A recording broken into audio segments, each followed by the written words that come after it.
Guys, অনেকদিন পর আজকে আমরা আসলাম ওবায়দুল ভাইয়ের আচারের দোকানে। তো এখানে এসে দেখছি অনেক রকমের আচার দেখতে পাওয়া যাচ্ছে, খুব সুস্বাদু আচার। তো আজকে ভাই এটা কোনটা কত প্রাইস ভাই? 80 টাকা শ। হ্যাঁ ভাই, দর্শক দেখতে পাচ্ছেন এটা 80 টাকা করে শ। খেতে হয়তো খুব সুস্বাদু হবে।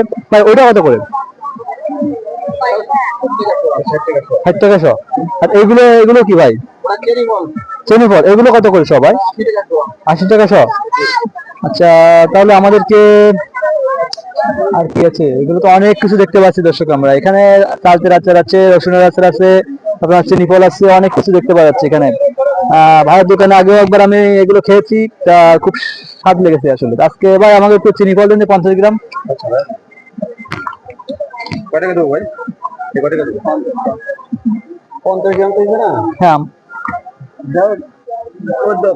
2 গ্রাম রেখে দাও, অসুবিধা নেই।